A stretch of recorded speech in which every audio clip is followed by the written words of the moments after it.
Okay, so welcome back to part two of the pros and cons to setting up a Tangyanikan cichlid tank. So, if you saw the first part, you know what we're talking about. Let's jump right into the second part. I took a break. I went and got some Cheerios. Had to put something in my stomach. Uh, Man, I drink a lot of coffee. Anyway, so I wrote a list of the pros and cons, 10 of them. Me, like that. It's very easy. I wrote it down in about 10 minutes.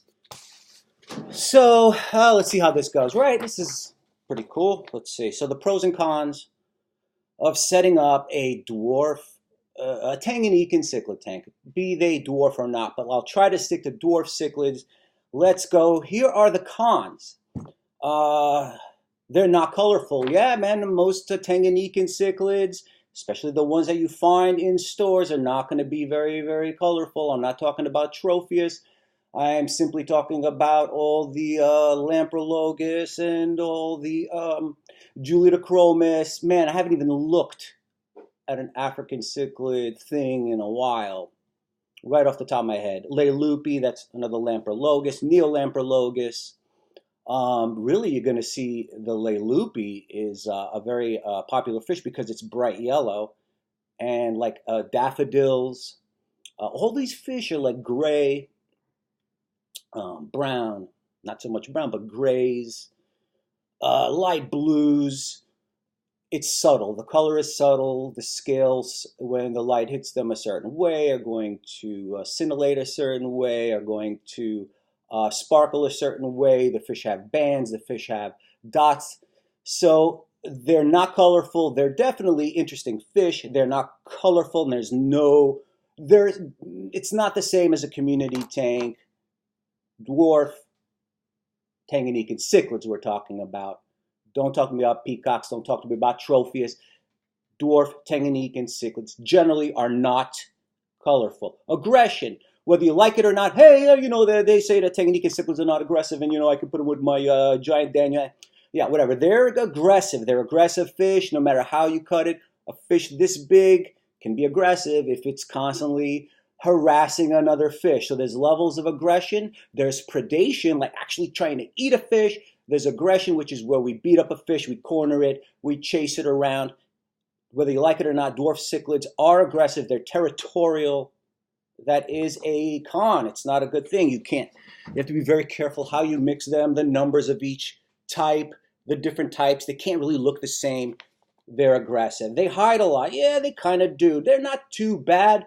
They're generally not shy, although I would say the shell dwellers can be shy, and depending how your setup is, they can be shy, and they'll hide, and then you're going to have to figure out a way to get them to come out. But generally, yeah, I would say, yeah, they'll hide if you don't mix them properly and they don't have like a dither fish or a target fish or a fish in there to make them feel safe. They're going to hide, especially in the beginning. You're going to be like, man, I bought 20 fish for a 10-gallon. No, I bought 6 fish or 20-gallon, and I don't see them. You know, eventually when the tank fills up, they're going to start coming out. They're going to have to come out because you're going to have to pack African cichlids in. That's another con. African cichlids have to be kind of jammed into a tank or else somebody eventually takes over. I didn't even write that. That's like number 11. They breed, number 4. How is that a con? Breeding can be a con in like a 30-gallon or a 20-gallon tank if it's a daffodil or if it's a Leilupi. Not all the fish, but if a fish breeds, it ends up being aggressive. It ends up trying to protect the babies. Again, the Africans are a little bit different. They're not as aggressive, but they can breed, and some people will complain eventually, especially aquarists. Not your average hobbyist will say, man, you know, I got into Africans, and people were saying that I could sell them and stuff, and now I have 5,000 of this and, you know, 500 of that swimming around, and nobody wants to buy them. I bring them to the pet shop, and nobody wants them. Yeah, sure, because they're very active breeders. They're prolific breeders, some of them, and in turn that makes them territorial, a little more aggressive. So it gives you things that happen. Some people are fine with it, some people are not. Depends on who you talk to. These fish, number 5, they need caves, they need hiding spots, they need gravel. They really should have gravel. I would not do them on a like plain glass bottom. Have some gravel in there. But that's going to collect detritus and dirt, the rocks. No matter how few rocks you have and how little gravel you have, the way the water flows, you're always going to end up with a dead spot and a spot somewhere in the tank where there's uneaten food. With Africans, that's definitely true. They are messy fish as well. They love to eat, so there's a lot of mess. They're messier than your average fish, I would say. Again, including those caves where there's dead spots in the tank. They're more expensive. The average, like freshwater fish, might be $4. The average African Tangyanikan cichlid is going to be probably 15 to 20 bucks, you know. And if you go to a good store that has a wide variety of Africans and you want something that's uncommon as opposed to some common bullshit African Tangyanikan, like, again, a Brichardi, no offense, daffodils and all that stuff, they're going to be expensive, 25 bucks. So, you know, it depends on the person, what they want to spend. Again, we're talking about dwarf Tangyanikan cichlids. They are not all hardy. That could be true of some of them. It's not a fish that you can forget. They're going to have to be watched. They're hardy, but there's no doubt, like the calvus and the compressiceps are not fish you could just give to a beginner, right? They're going to get thin and they're going to fucking die. They're going to die very, very quickly if they're not watched. They're going to get blown around. If you've kept calvus and compressiceps, don't tell me they're easy. All right, whatever. Thank God we have you to keep calvus and compressiceps. But the rest of us, you know, they're a little challenging. The names, yeah, man, it's not a neon tetra. It's a neolamprologus compressiceps. It's a parareciprochromis. Yeah, I know the names are not easy. The common names mean absolutely nothing, folks. You're going to have to learn a little bit of the Latin names of your Tangyanikan dwarf cichlids if you plan on knowing what you're talking about or sound like you know what you're talking about. And when you're buying new fish, you can't say, hey, yo, I have a bunch of Tangyanikan cichlids in my tank. Or, yo, I have a bunch of African cichlids. Yo. Yeah, well, I can't really help you. I can help you, but, you know, if the fish fight, so then you're going to be like, oh, well, I don't know if you can get that fish. I don't know what you can get. And all right, whatever. You understand, right? So you must know the names of your fish. Availability. You may go in there saying that's number 9, I believe, availability.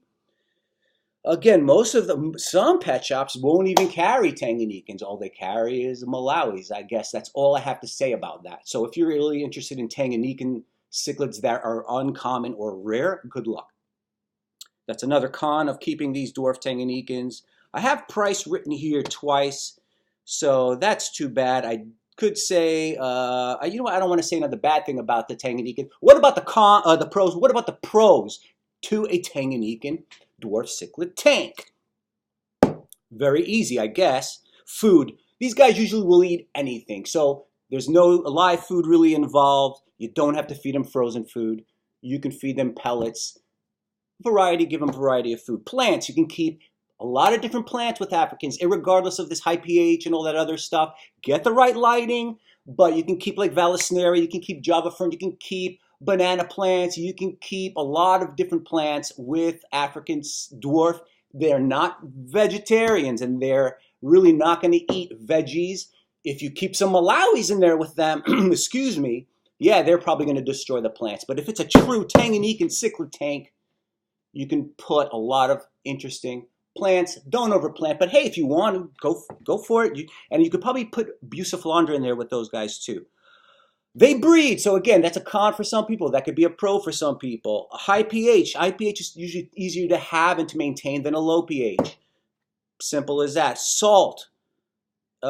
Fish that you can have, put some salt with them, usually are easier to keep, and the salt helps to maintain the pH. It also helps to prevent diseases. So if I can put lots of salt with my Tangyanikan's, even better. So salt is good.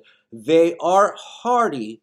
Generally, I'd say 85% of them are hardy, and then you've got maybe that 15% that are just a little bit harder to keep, especially when they're young.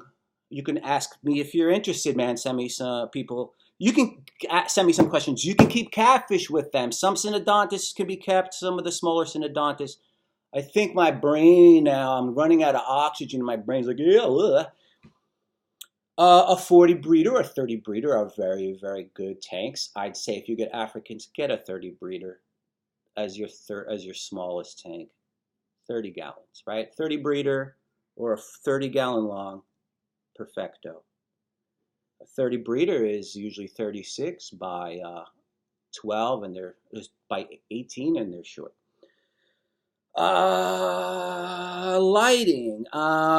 Lighting isn't important for these guys. You can keep them dim. You can keep them with a plain bulb. You can have the bulb on only when you're home. Lighting is unimportant for these guys, for Tangyanikan dwarf cichlids, so that's a pro. You can leave them alone. You can go on vacation with your Africans, put them on a timer, food, once a day. Your Tangyanikan's can live a long time with just a timer and you not topping off your tank even. But don't do that. They can tolerate high nitrates. Don't do that, but they can. All right, ladies and gentlemen, I'm really quite curious how this thing turned out. I bet it's good. I don't doubt it, actually. 10 minutes?